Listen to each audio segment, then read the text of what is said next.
दोस्तों, आप सभी का बहुत बहुत स्वागत है। Welcome to electronic study YouTube channel. आप सभी को नमस्कार। यहाँ पर शिक्षण कौशल, जैसा कि आप सभी को बहुत अच्छे से पता है कि आपके सुपर टेट में शिक्षण कौशल से अगर हम क्वेश्चंस की बात करें तो आपके 10 सवाल पूछे जाते हैं। आपके 10 क्वेश्चंस होते हैं, वो भी 10 मार्क्स में।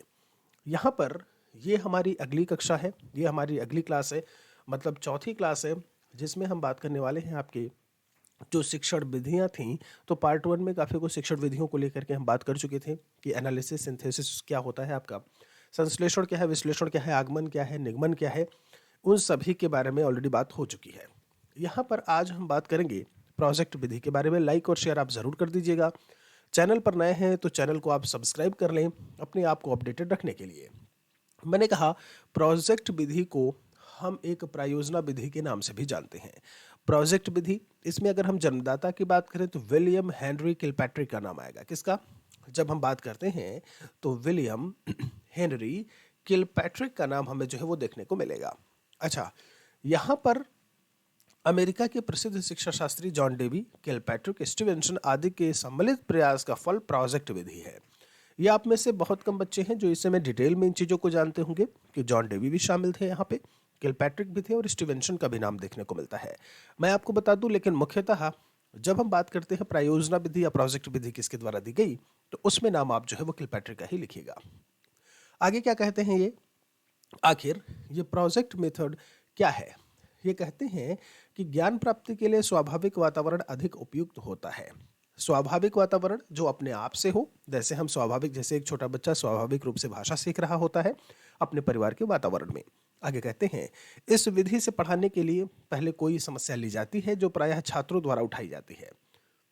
उस समस्या का हल करने के लिए उन्हीं के द्वारा योजना बनाई जाती है और योजना को स्वाभाविक वातावरण में पूर्ण किया जाता है। बहुत अच्छे से, मतलब जो भी काम है वो हम बच्चों से ही करवा रहे होते हैं। छात्रों के द्वारा समस्या उठाई गई, उनकी जो भी प्रॉब्लम्स है, हमने कहा बेटा आप इसे सॉल्व कर सकते हो, वो खुद ही से उनसे हम उन्हें सॉल्व करवाते हैं।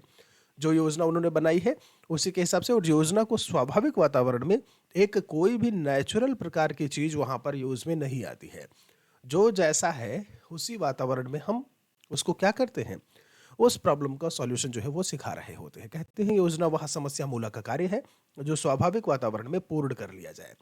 तो भाई ये स्वाभाविक जो शब्द है, प्रायोजना विधि से इसे आप रिलेट करके रखिएगा हमेशा। ठीक है, एक समस्या मूलक कार्य जो स्वाभाविक, आपसे कल को पूछ सकता है कि एक कृत्रिम वातावरण, एक अलग से तैयार किया गया वातावरण, एक प्रयासपूर्ण वातावरण, तो ये सारी चीजें बिल्कुल गलत होंगी। बात आती है अगले योजना की। अगर हम बात करें डाल्टन योजना, यहाँ पर अगर हम इस डाल्टन योजना की बात करते हैं तो हेलन पार्क हर्स्ट के द्वारा जो है देखने को मिलता है। किसके द्वारा? हेलन पार्क हर्स्ट करके आप लिख देते हो, यहाँ पर जैसे लिखा हुआ है हेलन पार्क हर्स्ट। हम आपको बता दें अमेरिका के डाल्टन नामक स्थान पर, यहाँ पर स्थान का ही नाम डाल्टन है, 1912 से लेकर के 1915 के बीच में हेलन पार्क हर्स्ट के द्वारा इस विधि का जो है वो जन्म हुआ, या उनके द्वारा ये विधि खोजी गई। इसीलिए इसे हम डाल्टन योजना के नाम से जानते हैं। इनके नाम से नहीं जानते, उस जगह के नाम से जानते हैं। याद रखिएगा, कक्षा शिक्षण के दोषों को दूर करने के लिए, अब ये चीज आपको यहाँ से बहुत अच्छे से याद रखनी है कि जो भी कमियां, जो भी समस्याएं थी कक्षा शिक्षण की, अगर हम बात करते हैं, उनको दूर करने के लिए ही डाल्टन योजना का जो है वो जन्म हुआ था। आगे क्या कहते हैं कि डाल्टन योजना में कक्षा भवन का स्थान प्रयोगशाला ले लेती है। आप देखो दोस्त, ये महत्वपूर्ण चीज है। कक्षा शिक्षण के दोषों को दूर करना, एक कक्षा भवन मतलब क्लासरूम की जगह आप लैब को यूज करते हो। प्रत्येक विषय की एक प्रयोगशाला होती है। उस विषय में क्या कहते हैं कि अध्ययन के लिए पुस्तकें हैं, चित्र है, मानचित्र है, और सारी सामग्रियां जो है वो रखी रहती हैं। विषय का विशेषज्ञ अध्यापक प्रयोगशाला में बैठकर छात्रों की सहायता करता रहता है, उनके कार्यों की जांच करता है और संशोधन करता है कि आपने, मतलब कुल मिला करके आप ये समझ लो जो भी चीजें हैं वो प्रैक्टिकल करके यहाँ पर सिखाने की बात की गई है, क्योंकि लैब में आप क्या करते हो, प्रैक्टिकल ही तो करते हो। ठीक है, अब इन्होंने कुछ और बातें जो बताई हैं थोड़ा डीप में जाकर के इसे हम देखेंगे। वर्ष भर का कार्य 9 और 10 भागों में बांटकर निर्धारित कार्य, यानी जिसे हम असाइनमेंट के रूप में प्रत्येक छात्र को लिखित दिया जाता है। यही स्टेटमेंट्स आपको एक एक चीजों को ध्यान में रखना है दोस्त। इतना आसान नहीं है, 14 के 14 विषय हम आपका कंप्लीट यहाँ पर पढ़ाएंगे, एमसीक्यूज भी हम आपके करवाएंगे। क्लास की टाइमिंग्स डिस्प्ले हो रही हैं, उस पर आप लाइव आ जाया करें। यहाँ पर हम आपको बता दें, आपको कुछ और करने की ज़रूरत नहीं पड़ेगी, लेकिन आपको बैठ के पढ़ना पड़ेगा। ये टेट की परीक्षा नहीं है, ये यूपी टेट सी टेट नहीं है कि आपने 90 और 82 नंबर से क्वालिफाई कर लिया है। इसमें जितना ज़्यादा मार्क्स उतनी ज़्यादा संभावना है 150 में। फिर क्या है भाई, लिखित कार्य दे दिया, छात्र उसी निर्धारित कार्य को अपने रुचि के अनुसार विभिन्न प्रयोगशालाओं में जाकर के पूरा करता है। भाई हिंदी का है, हिंदी में कर लेगा, हमें हिंदी अच्छी लगती है, किसी ने बोला नहीं भाई हमें संस्कृत वाले में, अंग्रेजी वाले में जाना है, हमें गणित वाले में जाना है। चलिए कार्य को बांट देते हैं अलग अलग सेगमेंट में, बहुत अच्छी बात है।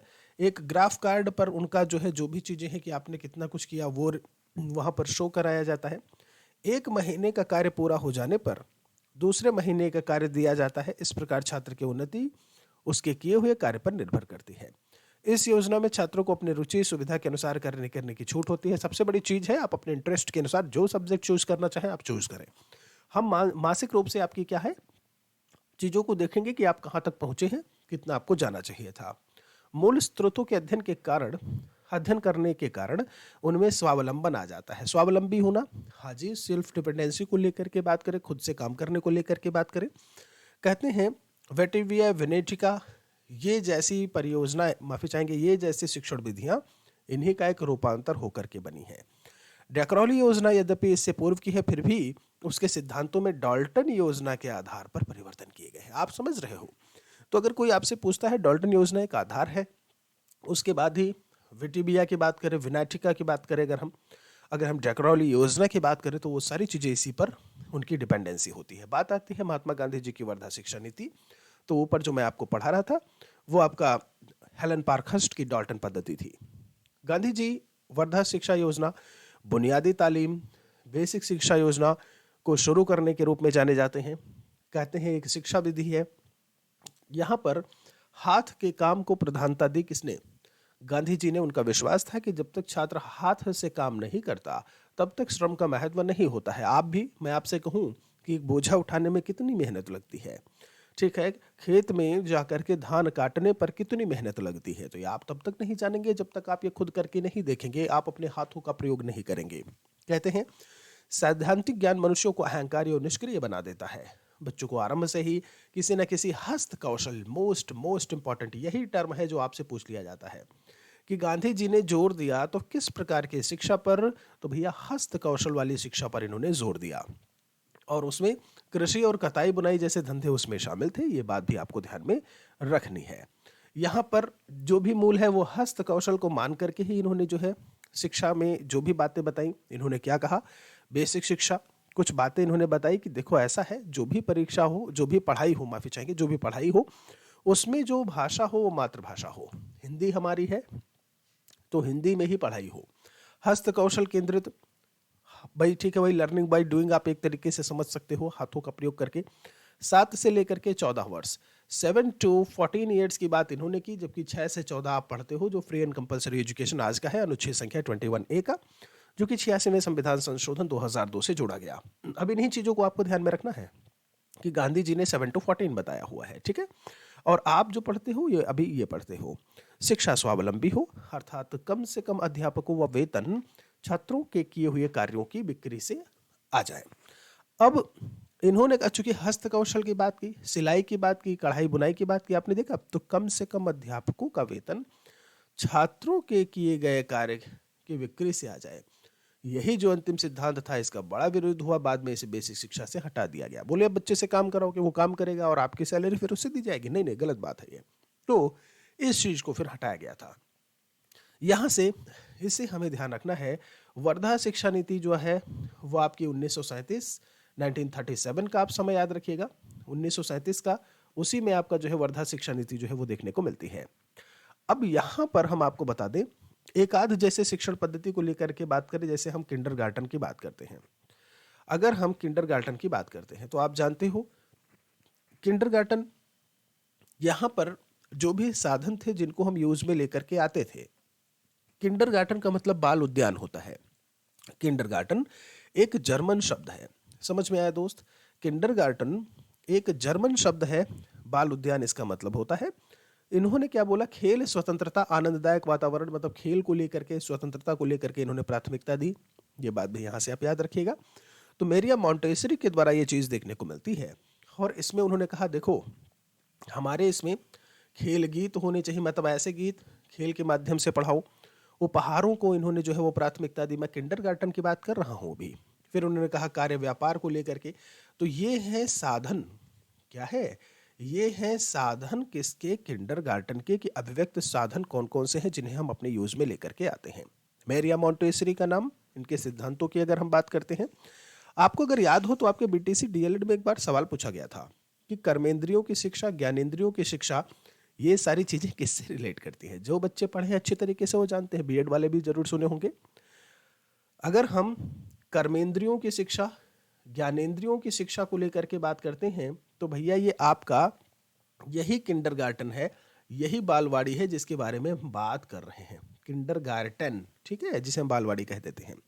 तो ये बात बहुत अच्छे से याद रखिएगा कि ज्ञानेंद्रियां जिसमें आपका स्पर्श इंद्रियां, श्रवण इंद्रियां, चक्षु इंद्रियां, स्वाद इंद्रियां, घ्राण इंद्रियां, स्वाद इंद्रियां स्वाद के लिए, चक्षु इंद्रियां विभिन्न वस्तुओं को देखने के लिए, घ्राण इंद्रियां सूंघने के लिए, स्पर्श इंद्रियां छूकर ठंडा गर्म बताने के लिए, तो इन सभी के बारे में। और कर्म इंद्रियां जो कर्म करने को लेकर के होती हैं, हाथ है, पैर है, कमर, कंधे हैं, इन सभी के बारे में जो बात की गई ना, वो आपकी किंडरगार्टन में ही बात की गई है। तो इसे आप बहुत ही अच्छी तरीके से याद रखिएगा अगर हम किंडरगार्टन पद्धति की कहीं भी बात होती है तो। अब कुछ प्रमुख शिक्षण विधियां और उनके प्रतिपादकों के बारे में दोस्त जान लेते हैं हम यहाँ पर फटाफट। मैं मॉन्टेसरी विधि, आप अभी अभी मैं आपको बता के आया हूँ ऐसे में, तो मेरिया मॉन्टेसरी का नाम आप मॉन्टेसरी विधि भी बोल देते हो। अच्छा, एक चीज माफी चाहेंगे, किंडरगार्टन में बार बार बोल रहा हूँ तो ये फ्रेडरिक फ्रॉबेल का है, याद रखिएगा। थोड़ा यहाँ पर थोड़ा सा गड़बड़ हो गया, ठीक है।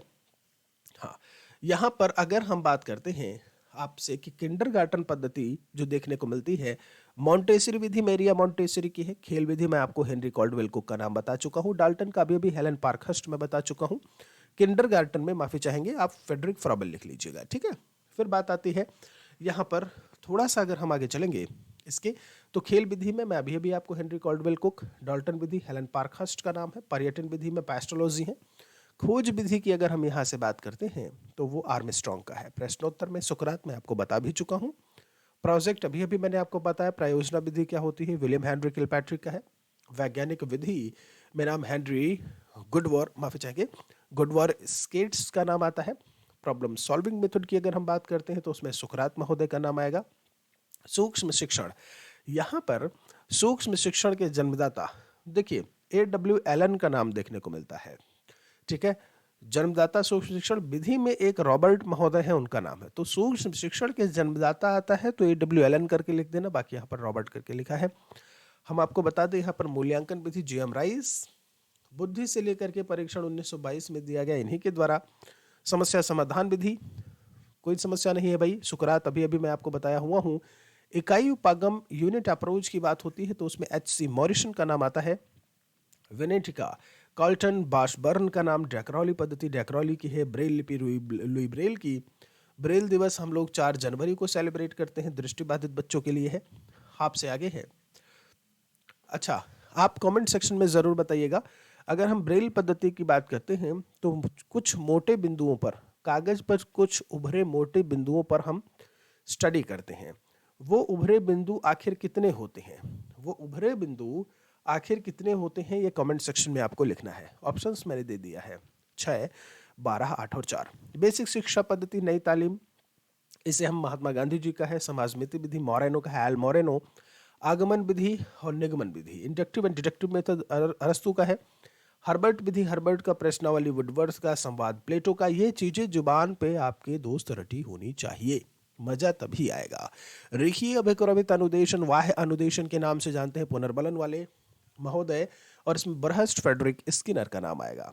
ब्रांच्ड जो भी है, जिसे हम शाखीय अभिक्रमित अनुदेशन या आंतरिक अनुदेशन कह देते हैं, वो वाह्य था तो ये आंतरिक है। नाम आएगा नॉर्मन ए क्राउडर का। अवरोही अभिक्रमित अनुदेशन थॉमस एफ गिलबर्ट का नाम है। वाटेविया, जॉन कैनेडी। और ओविड विधि जो है वो प्रोफेसर डैकरॉली की हमें देखने को मिलती है।